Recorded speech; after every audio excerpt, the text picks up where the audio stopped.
Hello, हमें question given है। हमें दिया गया है कि समीकरण sine inverse x plus cos inverse one minus x equal to में साइन इनवर्स माइनस एक्स के हलों की संख्या कितनी है आपको बतानी है। ठीक है, तो ये है sine inverse x plus cos inverse one minus x equal to में साइन इनवर्स माइनस एक्स। तो अब हम इसे देखते हैं, सॉल्व करते हैं। तो साइन इनवर्स एक्स और ये हो जाएगा equal to minus sine inverse x, क्योंकि ये दोनों तो सॉल्व हो जाएंगे।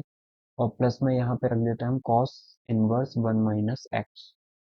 ठीक है, तो अब हम साइन को एक तरफ ले जा लें। तो साइन को एक तरफ ही ले जा लेते हैं, तो ये बन जाएगा हमारा cos inverse one minus x है, और इक्वल टू में ये इस तरफ जाएगा तो minus sine inverse x already था, एक और माइनस साइन इनवर्स एक्स आ जाएगा।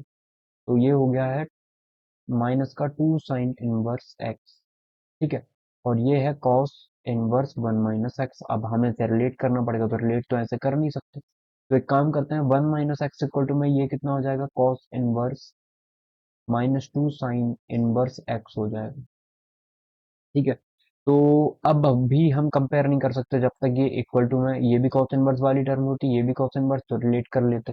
लेकिन अलग अलग टर्म है, तो इसे भी वैसे बनाने की कोशिश करते हैं। एक काम करते हैं, अंदर वाली चीज को क्या हम कॉस बना सकते हैं, ताकि कॉस इनवर्स से कॉस कैंसिल आउट हो जाए। तो देखते हैं। तो यदि हम ऐसे लिखें, माना हम एक काम करते हैं, टू साइन इनवर्स एक्स को ना टी मानते हैं, देखते हैं क्या होगा। तो यदि हम इसे टी मान लें, तो एक्स इक्वल टू में कितना हो जाएगा, पहले तो टी बाय टू होगा, टी अपॉन में टू जाएगा और साइन फिर चला जाएगा, मतलब ये ऐसे होगा। और फिर आगे बढ़ा के हम साइन को इस तरफ भेजेंगे तो साइन टी बाय टू हो जाएगा। ठीक है, अब एक्स इक्वल टू में इतना है, साइन टी बाय टू। तो अब आप कॉस टी निकाल लो, कॉस टी किसके इक्वल हो जाएगा आपका, तो कॉस टी होता है one minus two sine square t by to के इक्वल होगा। कॉस टी की वैल्यू इतनी होगी। ठीक है, तो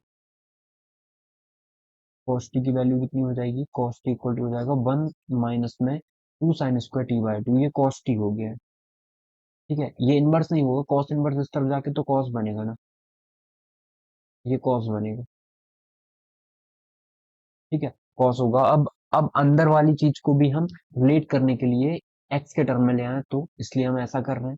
तो कॉस टी को हम क्या लिख सकते हैं, one minus two sine square t by two. ठीक है, तो one minus two sine square t by two, और two sine square inverse x को हमने कितना माना है, और साइन टी बाय टू को कितना मान सकते हैं हम, एक्स, तो इसे लिख सकते हैं वन माइनस टू एक्स का स्क्वायर। ठीक है, और टू साइन इनवर्स एक्स को टी माना हुआ है, इसका मतलब ये हम लिखते हैं ऐसा, कॉस माइनस टी लिख देते हैं, और ये वन माइनस एक्स होता। आगे बढ़ा के हम इसे लिख सकते हैं, कॉस टी माइनस बाहर आ जाता है, मतलब ये कॉस टी ही हो जाता है। और कॉस टी कितना है, one minus to x, one minus to x square, और ये वन माइनस एक्स है। तो वन से तो वन सबसे पहले कैंसिल आउट करते हैं, और माइनस एक्स है, एक तरफ ले जा लें हम इसे, तो माइनस एक्स और प्लस का टू एक्स स्क्वायर को मैं यहाँ पे लिख देता हूँ, और इक्वल टू में कितना आ जाएगा, जीरो। यदि हम एक्स कॉमन निकाल लें, तो टू एक्स माइनस का वन बचेगा इक्वल टू में जीरो। एक्स जीरो के इक्वल हो जाएगा, या फिर two x minus one equal to में जीरो हो जाएगा। तो यहाँ से एक्स की वैल्यू कितनी आ जाएगी, वन बाय टू। ठीक है, ये एक्स जीरो होगा या वन बाय टू होगा। तो अब हम एक्स इक्वल टू जीरो है, x equal to one by two, यही पॉसिबल्स हैं। तो दो आंसर इसके हो सकते हैं, अभी हम कह नहीं सकते कि दो ही आंसर होंगे। तो पहले इनको चेक करके देखते हैं, ये मतलब फिट बैठ रहे हैं या नहीं यहाँ पे। तो क्या था हमारे पास, साइन इनवर्स एक्स प्लस, आप इससे डिफरेंशिएशन से भी कर सकते थे, वहां से भी सॉल्यूशंस आपके निकल जाते हैं, साइन इनवर्स माइनस एक्स से। ठीक है, रख के देखते हैं। यदि हम जीरो रखें तो जीरो, साइन इनवर्स जीरो, तो जीरो ही होता है। Plus cos inverse one minus x, तो ये भी जीरो ही हो जाएगा इक्वल टू में साइन जीरो, तो माइनस जीरो आता, मतलब जीरो ही हो जाता। तो ये तो सेटिस्फाई कर गया।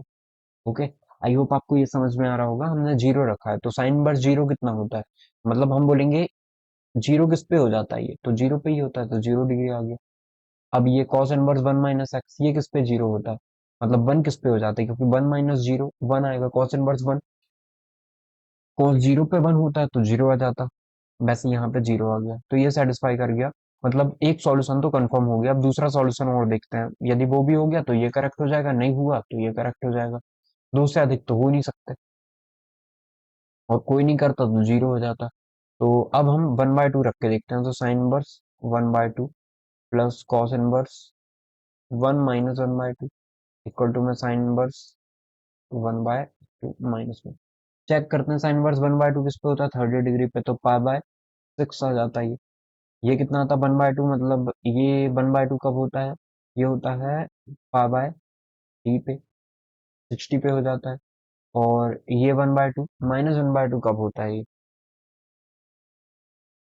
तो इसको हम सॉल्व करें तो ये आ जाएगा हमारा कितना, हम्म,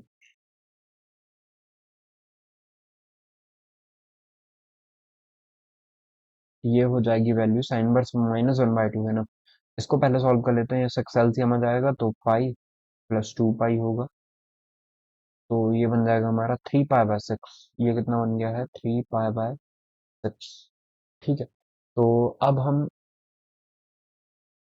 देखते हैं बाकी की वैल्यूज। साइन इनवर्स -1/2 लिखा हुआ है, तो साइन इनवर्स -1/2 का मतलब होगा माइनस साइन इनवर्स 1/2। ठीक है, ऐसे लिख सकते हैं। तो अब इसकी वैल्यू कितनी हो जाएगी, इसकी वैल्यू तो हमें पता है, ये होगा आपका माइनस का π/6। तो ये और ये दोनों अलग अलग चीजें हैं, -π/6 अलग अलग है। इसका मतलब सॉल्यूशन सिर्फ एक ही पॉसिबल होगा, ऑप्शन नंबर 2 हमारा करेक्ट हो जाएगा। आई होप आपको समझ में आया होगा, your correct answer is option number 2। Thank you.